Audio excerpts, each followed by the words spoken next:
Hello viewers, welcome to my channel. I'm Hasham. So now I'm going to start the next problem number 24 in this video. Already 23 problems I've completed till the last video. So if you are watching all the earlier videos, definitely you got a good command on the topic of ratio analysis. Without understanding the meaning, advantages and formulas, if you join now, you may not be able to understand. You will not get any benefit from these videos. So my suggestion, if you have not watched the earlier videos, first you visit the playlist of my channel, select the subject financial statement analysis. In that you will find ratio analysis topic. Watch the first 3 videos regarding the theory. I'll explain you in detail. Then you come to the problems, short problems, 16 short problems I have explained you in detail. So after watching 2-3 videos, then you will get the grip on this topic of ratio analysis. You will enjoy learning this topic. And this topic is very important. Now I'm going to start the next problem number 24. But before starting the problem, I expect my viewers to have a printout of the problems which I have given in the link under my description. So take a printout and keep it ready. Now I am reading out 24th problem. The standard ratio for the industry and the ratio of company A Limited are given. Determine the efficiency of the working of the company. In this problem, we are not required to calculate any ratio. Simply you have to interpret the performance of company A Limited compared to the industry. An industry is a group of companies producing similar products. So A Limited is one of the company in that industry. So we are given the averages of the industry and we are given the averages of the ratios of the company. We compare the ratio of industry with the ratio of the company and can decide and can interpret whether company's performance is going beyond, that means above the industry average, or the company performance is below the industry average. So what each ratio will explain. So this problem is very important because logic you have to apply. You have to apply your interpretation skills, not simply calculating the ratios. So one by one ratio we will decide. First ratio given, current ratio. The industry average is 2.50. 2.5:1, whereas the company A Limited is 1.90:1. So if you compare the current ratio of industry with the company, you will find company's ratio is lower. The industry average is 2.5, whereas company's performance is only 1.9. But the standard current ratio is 2:1. And 1.9 is very near to 2. We can say it's not a matter of concern. It's a small difference. Even it is near to ideal 2, the company's liquidity position is good. So you can write like this. Though the current ratio is below the industry standard, it is close to the ideal ratio of 2. Other indicators of liquidity need to be studied to understand the variation. This variation, what we are getting 2.5 and 1.9, this variation, we have to further study the liquidity position of the company. Further ratios are there. Current ratio is not the only ratio which indicate the liquidity. Apart from current ratio, we have to probe into quick ratio, absolute liquid ratio. Then only we can come to the conclusion regarding the liquidity position of the company. Right now, we can only say that 1.9 is not bad. It's very near to the ideal ratio of 2. Right? That is the interpretation regarding a current ratio. Next, B is gross profit ratio. The gross profit ratio of the industry is 0.30, 30%. Whereas the company A is 35%, 0.35. So industry average gross profit ratio is 30%, whereas A company is earning a gross profit of 35%. So comparatively, A's performance is better than the industry average regarding gross profit ratio. The company is earning more gross profit. So the ratio of the company is quite satisfactory in comparison to industry standard because it is more than standard, industry standard. Next comes fixed expenses to sales ratio. Fixed expenses to sales ratio. That means what is the proportion of fixed expenses to sales? So industry average is 0.15, 15%. Whereas company average is 0.2, 20%. That means comparatively, compared to sales, the industry average fixed expenses are lower, whereas company fixed expenses are higher. In other words, we can say the fixed expenses of the company are more. How to reduce the fixed expenses? How to come down? We have to increase the sales. If the company increases the sales, definitely this ratio will come down. So the company should try to increase the sales, should increase the production. So when production increases, sales increases, then definitely this fixed expense to sales ratio may come down. But right now the fixed expense of the company is higher than the industry average. The company's figure is greater than that of the industry. This can be on account of lower production. With increase in production, the ratio can be brought down. Just now I told you, when the production increases, sales increases. In that case, this ratio will come down. So it depends on the company how to increase the production in order to increase the sales. Next one, variable expenses to sales ratio. What is the percentage of variable expenses to sales? Industry average 0.10, 10%. Whereas company average 0.08, 8%. The company is successful in controlling the variable expenses. Only 8% of sales are the variable expenses of the company, whereas industry it is 10%. So this is a good ratio. The company is successful in controlling the variable expenses. The company has managed to keep its variable expenses under control. Next one is sales to capital. Sales to capital, and how many times the sales is of capital. So industry average 3 times. The sales are 3 times of capital in case of industry, whereas company 4 times. That means company sales are 4 times of capital. That means the company is doing better. The company is selling the goods with lower capital. With lower capital, it is making more turnover, more sales compared to industry. It's a good favorable ratio. So higher the ratio, greater is the efficiency of management. So the company is able to generate greater sales with limited capital. With less capital, more sales can be generated. So this ratio explains the company management is successful in increasing the sales with a limited capital. Next one is fixed assets to long-term funds. This ratio explains how much percentage of fixed assets are financed by long-term funds. It's a commercial practice, prudent commercial practice, that fixed assets should be purchased from long-term funds. Fixed assets should never be purchased from short-term funds. That means the long-term funds are owner's fund and long-term debt. From that long-term funds only fixed asset. So always this ratio should be less than 1. It should never be more than 1. The fixed assets to long-term funds ratio should be less than 1 or maximum 1, not more than 1.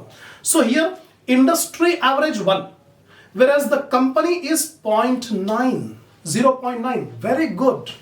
Company's fixed assets to long-term fund ratio is less than 1 compared to the industry average. Again, it's a favorable ratio for the company.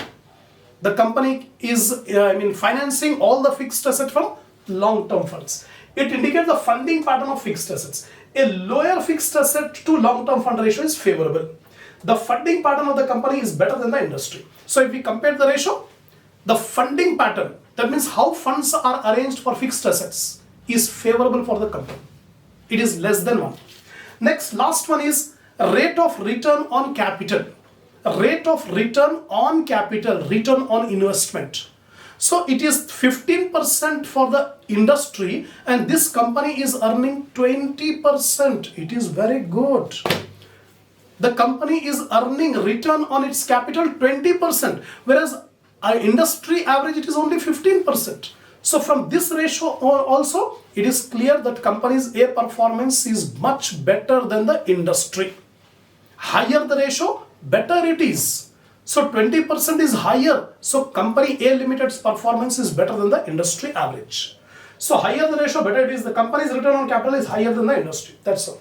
Now ultimately, after giving all these explanation, we can give the conclusion. From the above analysis, it appears that company's A's performance is better than the industry standard. If we study all these ratios, ultimately we come to the conclusion that company A Limited's performance is much better than the industry average. That's it. This is the 24th problem. Now 25th problem onwards, we have different type of problems where we have to prepare the balance sheet. See the 25th problem. From the following particulars, prepare the balance sheet. Previous problem are forward problems, whereas now the problems are backward problems. In the previous problem, financial statements are given and we have calculated the ratios. But now it is reverse problem. Ratios are given and we have to make the financial statement by using the ratios. That is the problem. So sales by total assets, ratio is 3. Sales by fixed asset, 5. Sales by current assets, 7.5. Sales by inventories, 20. Sales by debtors, 15. Sales current ratio, 2. Total assets by net worth, 2.5. Debt equity, 1. Sales are 36 lakhs. Ultimately, last item it is given, the sales are 36 lakh. One clue is given that the sales are 36 lakhs. By using this clue, we can find out a number of variables from the given ratios. Now see here, sales are given 36 lakh. This is the starting point, base we will take. Now first ratio it is given, sales by total assets is equal to 3. First ratio given in the problem, sales by total assets is equal to 3. So sales are how much? 36 lakh. In place of sales, 36 lakh divided by total assets is equal to 3. Now I am making a cross multiplication. 36 lakh by total assets is equal to 3. I am making a cross multiplication. 3 total assets. 3 TA is equal to 36 lakh. TA is equal to 36 lakh divided by 3. 12 lakhs. What is TA? Total assets. So one item we got, total assets are 36 lakhs. Next ratio it is given, sales by fixed assets. See the problem? It is given sales by fixed assets is equal to 5. Now how much are the sales? 36 lakh. So in place of sales I am writing 36 lakh divided by FA is equal to 5. Now I am making a cross multiplication like this. So 5 FA is equal to 36 lakh. FA is equal to 36 lakh divided by 5. We'll get 7,20,000. Got it? We got the total assets, we got the fixed assets. Now next ratio, if you see the problem, fixed asset, sales by current asset, CA, current asset. Sales by current asset is equal to 7.5. 36 lakh divided by CA is equal to 7.5. Now I am making a cross multiplication. So 7.5 CA is equal to 36 lakh. CA is equal to 36 lakh divided by 7.5. How much? 4,80,000 current assets. Now next ratio is given, sales by inventory, stock. So 36 lakh by inventory is equal to 20. So 20 inventory is equal to 36 lakh. Inventory is equal to 36 lakh divided by 20. You will get 1,80,000. See here, one by one ratio we are using and finding out the variables. First we have calculated total assets, then fixed assets, then current assets, then inventory. The next ratio given in the problem is sales by debtors. So 36 lakh by debtors is equal to 15. Now I am making a cross multiplication like this. Cross multiplication. So 15 debtors is equal to 36 lakh. Debtors is equal to 36 lakh by 15. You will get 2,40,000 debtors. Next ratio given in the problem is current ratio. The formula for current ratio is CA by CL. CA by CL is equal to 2. That is given in the problem, 2. Now CA, current asset. Already we have calculated current asset here. How much is the current asset? 4,80,000. So in place of CA I am writing 4,80,000. So 4,80,000 divided by CL is equal to 2. Now I am making a cross multiplication. So 2 current liability, 2 CL is equal to 4,80,000. So CL is equal to 4,80,000 divided by 2, 2,40,000. Current liability we got 2,40,000. Next one is total assets by net worth. Total assets by net worth. How much are the total assets? First year you have calculated 12 lakh. So in place of total assets I am writing 12 lakh divided by net worth is equal to 2.5. Now I am making a cross multiplication. So 2.5 net worth is equal to 12 lakh. Net worth is equal to 12 lakh divided by 2.5.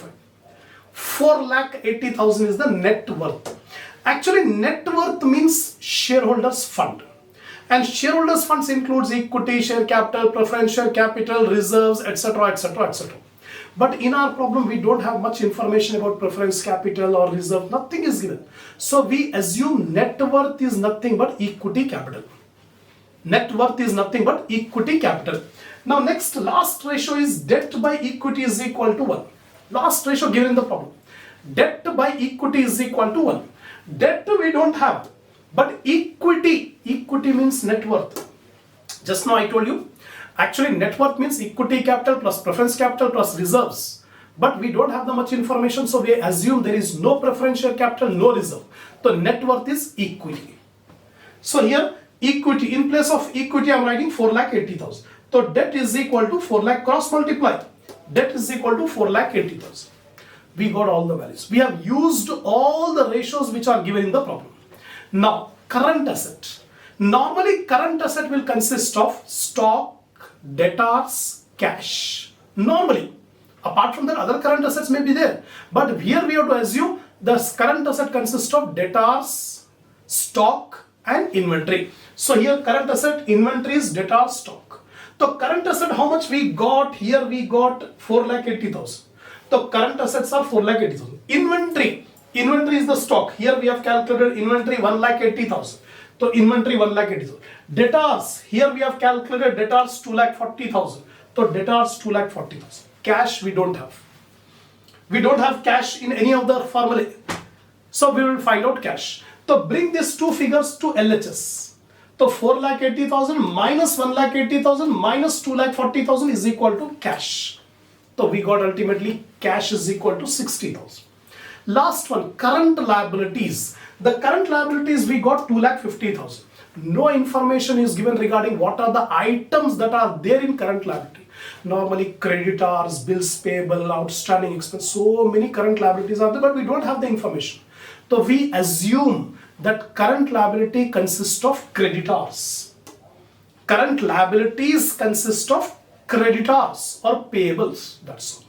These are the maximum information we can extract from the problem. Now we will put this in the balance sheet. Ultimately, we have to make the balance sheet. So liabilities, assets. On asset side, fixed assets. Already we got fixed assets here, 7,20,000. 7,20,000 fixed asset I have taken. Current asset. Now current asset consists of 3 items. What are the 3 items? Inventory, debtors, cash.